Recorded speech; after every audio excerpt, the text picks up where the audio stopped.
Rosamund Pike, I love in this movie. Who's this? She plays Marla. Yeah. Well, she was. Did you see Gone Girl? No. Okay. She. The only real other role I really know her from is Gone Girl, where basically she plays another great, kind of sociopath, but in a different way. Well, you just reminded me.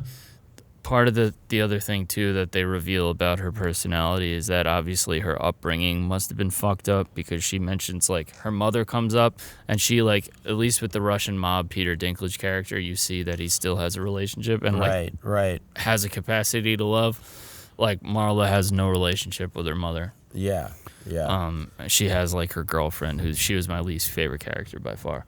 Well, I feel all right, so the girlfriend... It wasn't her fault, it was a fine performance. It was the least written character.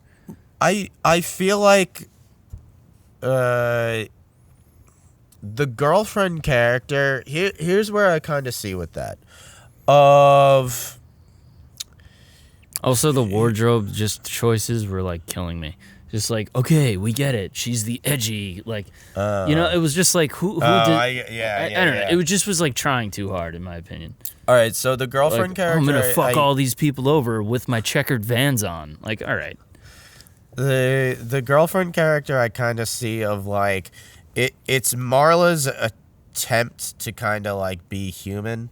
Well, yeah. She's kind of... I feel like she doesn't really care about her girlfriend that much, but she's trying to convince herself that she has the capacity to really care for another person.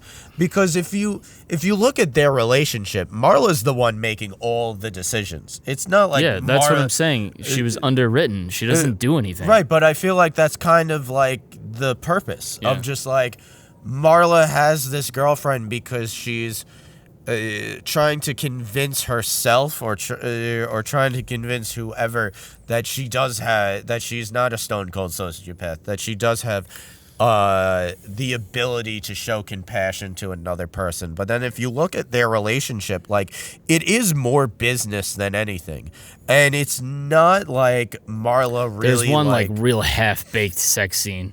Yeah. What the fuck? But it's not Marla. You never get the sense that Marla really values her girlfriend's opinion. Marla's the one calling all the shots. Well, she's wearing the pants for sure. Yeah, no, she wears exactly all the pants everywhere. All the pants everywhere. Yeah, she's just got on all the pants. Yeah, I don't know. I thought that character was a little that was the one Hollywood thing for me. You know, those are always my Achilles heels with movies. Is where's the Hollywood Yeah. That's every me. But I guess every they movie have to, has a little Hollywood. Yeah, no, I know. But even with Peter Dinklage and his mom, I found that to be. I mean, that's kind of that's again with The Sopranos, just okay, the mobster and then the family life. I don't know. I get it. I didn't hate it. To me that was the weakest relationship that they didn't. It never clicked. I was always what's going on here? Yeah. Wait, you mean with Marla and the girlfriend, Yeah. or with Peter Dinklage and the mom? Marla and the girlfriend. Gotcha. That's how I saw it. Of just she wants to convince herself that she's in this loving relationship, when really it's just another another angle. person to take advantage of, or another person that she kind of needs. It's more she needs the girlfriend more than she cares about the girlfriend. she's complicit in most of the crimes. Yeah. And it's a pretty dope movie. It is dope. It's got action. It's got some meaning. Yeah. It was a little cringy to me when I was just oh, we're getting hit with another fucking what is America really about, man? How many goddamn fucking the American dream is not what it another one. I feel who sent out the memo 3 years ago that's what we're doing? And by the way, I don't disagree. That's the thing. I don't disagree with the points that are being made. I really do feel that's... Everyone fucking hits... You get hit over the fucking head. That's how Hollywood works, though, right? I mean, at the end of the day, it's Oh, that works. Like, let's roll with that. Yeah, exactly. I don't know. I mean, I get it. This one I like because it. Fucking Christ. For what? Oh, bug. We're out in nature. Freaking out. All right. PETA's gonna fucking sue you. It's not dead. It's crawling away. Well, yeah, but I like how this one.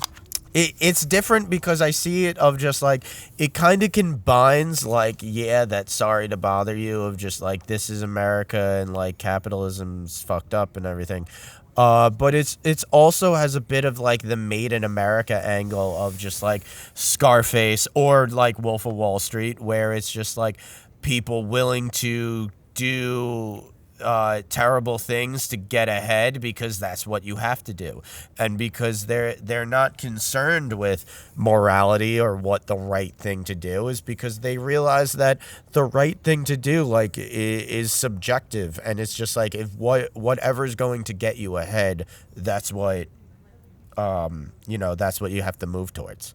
I see that as like it's a mix of like Wolf of Wall Street and Sorry to Bother You, and I think that's accurate. I kind of like how it's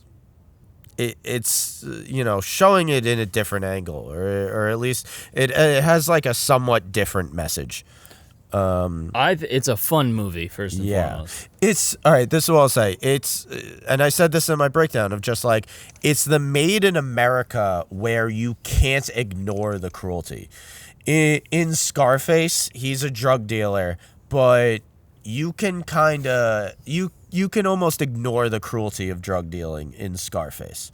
You can ignore the cruelty of the Wolf of Wall Street scams because you don't see all the people whose life savings got taken away by this guy. Right. But right. Marla is in a business of like she's literally she's kidnapped old people and she's draining their bank accounts. Yeah. The cruelty of that can't be ignored. Right. And it's like you have this idea of like you have to be amoral to get ahead. Well, that's easy to say when you don't properly define what being immoral is. Is it being a Roman and going all the way to the dark side, and you're a drug dealer and a jewel thief and like a human trafficker basically? Because they say one of like in the beginning, you basically see that he's bringing these young girls in, who are carrying the drugs in for them, and some of them die in the process. Yeah, and Roman's an interesting character too because he's the more like classic gangster. Yeah. But also you see of like he's doing what he's doing. At least his like vendetta against Marla is one justified and also like righteous. I mean, he's trying to free his mother from a woman who has kidnapped her. That's why you end up rooting for him. And you end up rooting for him. And while I feel like Roman, while he's like the more he's probably the worst of the two characters.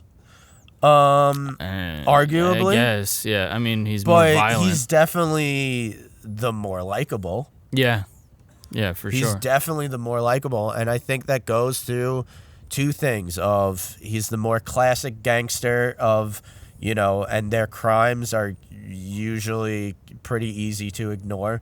Don Corleone, especially if you're a civilian. Yes, and you're not involved in and these Tony things. Montana.